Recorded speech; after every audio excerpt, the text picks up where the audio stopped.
Welcome back, everyone, to another episode of the Unquestioned Podcast. And we're here in a new year, 2025. Look at those amazing curls of our famous Louis Debaere. How are you, man? I took care of my hair this year. You So took care. I see it. Did you put a perm on it, or is that already since you were a little boy always in there?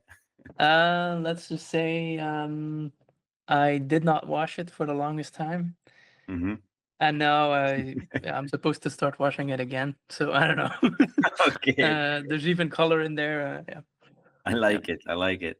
But how is it going? I feel like the first thing I want to know, a little update about you, work, life, and give the listeners maybe where Louis has been. Yeah. Right now I'm in Montreal. I Mhm. have two friends here. This is my New Year's trip to North America. Mhm. I'm headed to Chicago, the Windy City, tomorrow. Yes. And I'm ending my trip in New York, visiting the World Trade Center office there before I head back. And I hope to drive a Cybertruck. A cyber. If I do, you'll see me post about that for sure on social media. Well, if I were you, I would as well put it on a ferry somehow and then bring it to Europe because Yeah, uh, you're not allowed to drive it. I know, but still, it's sad that they don't allow it.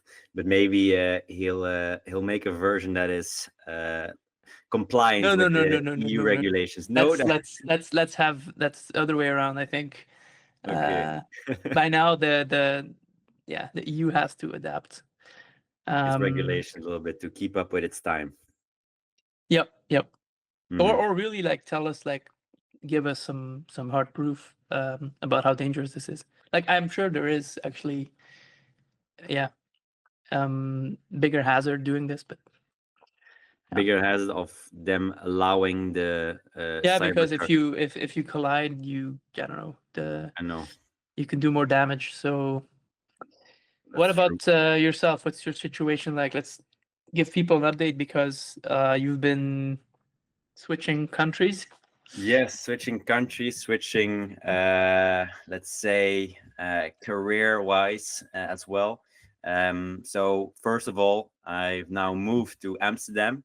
Oh, Uh, damn. th- yes, so not as crazy far, but to our from Belgium and Ghent now here in Amsterdam, where I actually started a new role within a company that's owned by Siemens, also in the software industry. It's called Mendix.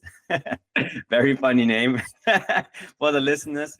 But basically, I'm in a role where it's a business development role, mainly as well, where I'm really learning more about how to sell, how to bring value towards people. It's as well. It's a product that is not easy. Like my startup Relivo, it's very easy to explain for maybe the people not remembering it. Instead of having to scroll through thousands of photos, you take a selfie and immediately see all your pictures where you're at.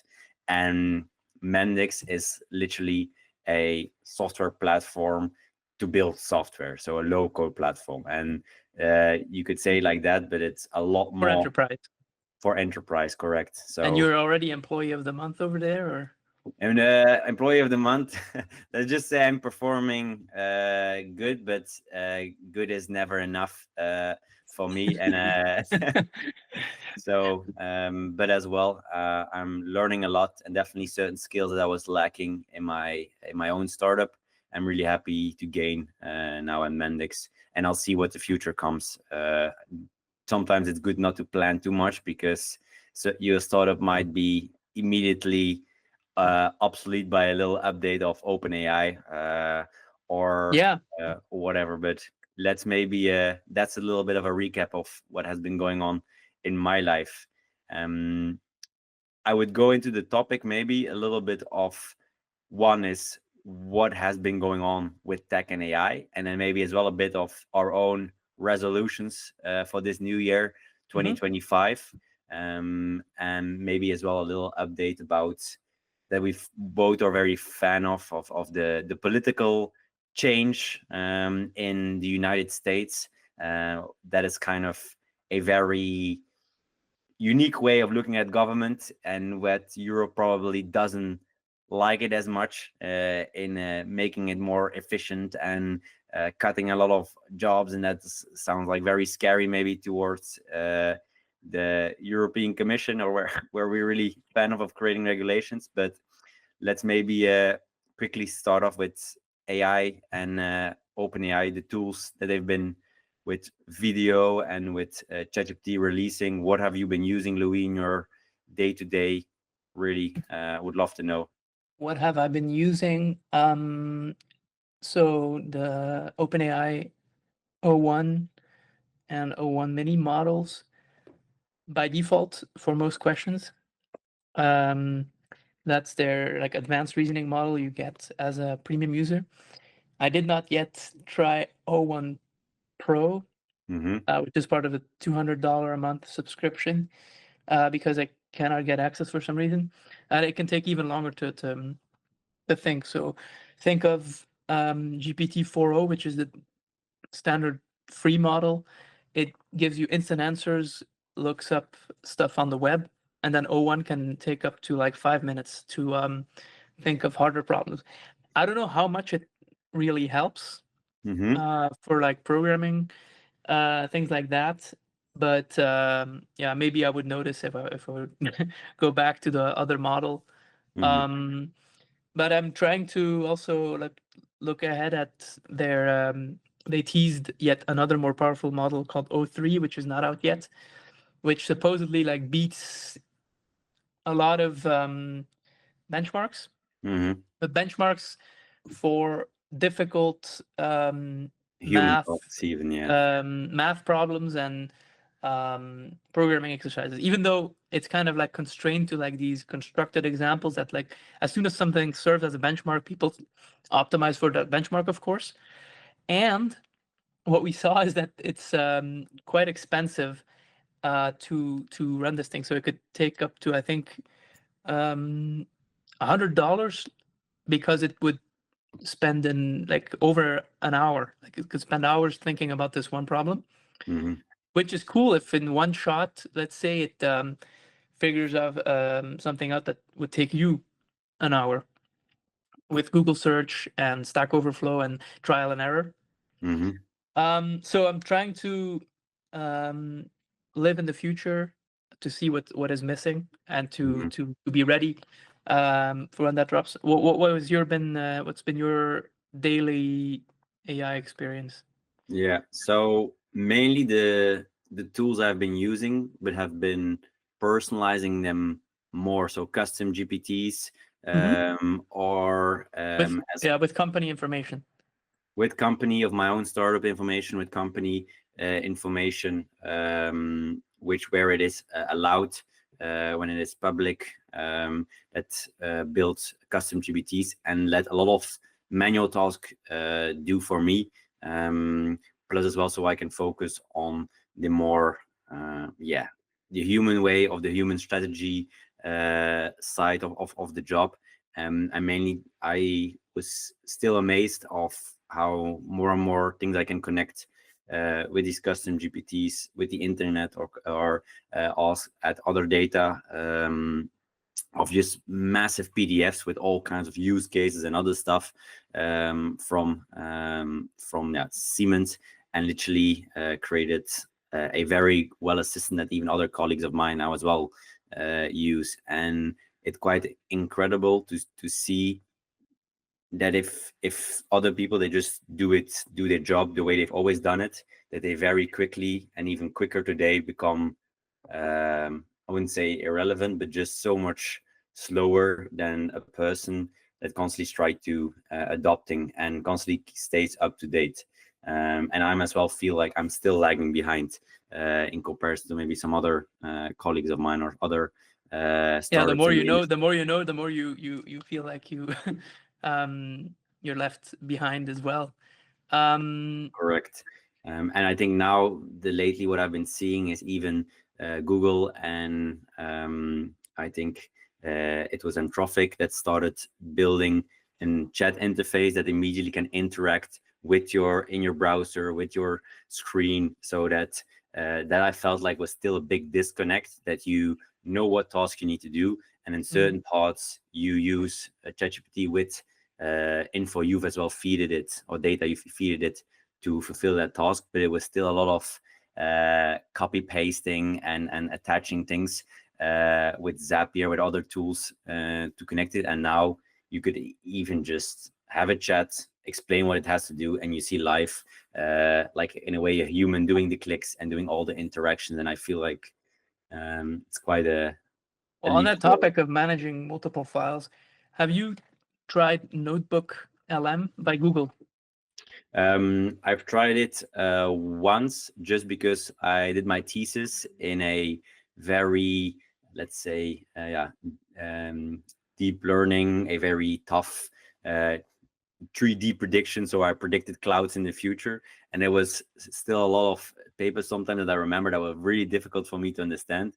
And with this Notebook LM, is it the right one where you could fill in a PDF and then it creates like also a podcast and so on? Yeah, that's the one that creates a Yeah, podcast. We can get into that, yeah. voila. So then actually I did that, and I So do you don't say understand it better now? Because you could ask targeted questions where you'd either need a colleague or just spend an hour reading it yourself. correct. And that was like literally, it's incredible what the new generation has from powerful tools, because I still remember a half a day trying to read this 2025 paper with every line, trying to understand what they're saying and how this helped with my own model that I would be creating. And now it's literally in 10 minutes I understand the core, I can interact with it, and boom, on to the next. And it's insane. That's all I can say. That's Have awesome, you? because you kind of go back to a situation where the tool was not there. You gave it your all, because now we're instantly lazy, so we don't really know. But you've been there. You're a bit smarter today, but it's just a few years ago, and now suddenly, boom. Yeah, and I don't know the rule. I haven't checked it with data, but me writing my thesis took me like a year, over a year, also because I was working on my startup and so on. But if I really would have the tools that I have today, I'm pretty sure I would be able to do it in a couple months. So that would be definitely like almost a 10x, or maybe a little bit less improvement, just from the writing, from the research, from the coding point of view. Everything was done. Still a couple of months, not a couple of weeks. I would say a couple of weeks, but there's Let's always. say an unassuming professor doesn't know about the new tools, doesn't know ChatGPT exists. Mhm. Same time, if you were giving this an unfair advantage, I think, could you do it in 4 weeks, a month? I would say yes, if I have unlimited O1 and maybe O3 credits, All then right, it would all be right. possible. So it's still as well, on today's world, it's still expensive to run the very strong models that require a lot of Yeah, human thinking. yeah, and that's one thing where we've said before, we've predicted before, we should work under the assumption that the cost of compute, um, which is like basically like inference time reasoning, as well as Mhm. energy, which is upstream of that, and well, yeah, there's the CPUs getting faster as well. Um, Means that all this intelligence is going to be even cheaper, even quicker available at our fingertips. So even if it's not necessarily there today, in a couple of years, we should really be ready Yeah. to have it work like that, and for everyone else as well. And I saw a nice interview of, I think it was in the New York Times, together with Jeff Bezos, where one of the quotes before, not during the interview, but before, was said that he said speed is the only way to stay relevant, or to keep innovating.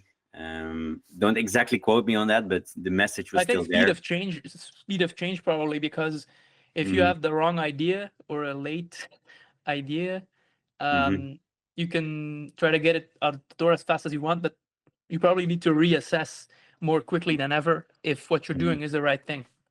Correct. And then the cheap experiments, I think, always applies. Like, do the cheapest experiment possible. Yeah. And maybe the last thing that I want to talk about is, because we're in a new year, the new year resolutions, that everyone always sees this one day as some special day where their whole life can be Yeah, the gym is full. the gym is full. Suddenly everyone is the best version of themselves, and then I don't know the exact metric, but 80% after the first weeks or first month get back into their old habits. Let's hopefully we can be part or focus ourselves on me. Yeah, let's not discourage. Let's applaud people for trying. I Correct, think a lot of correct. people have the right intention.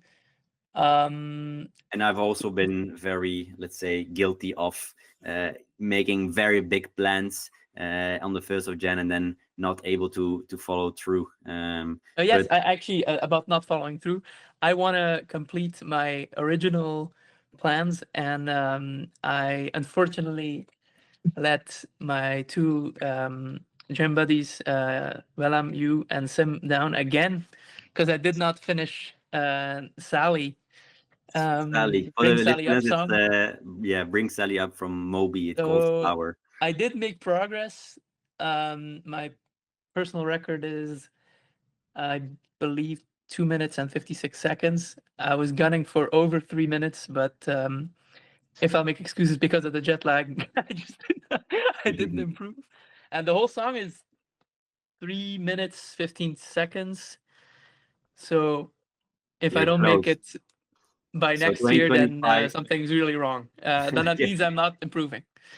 Okay, well, 2025, that's one of the goals you set that needs to be accomplished, and I'll help Yeah, you one of my with old it. goals, yeah, that I plan to accomplish by January 1st of this year. So Mhm.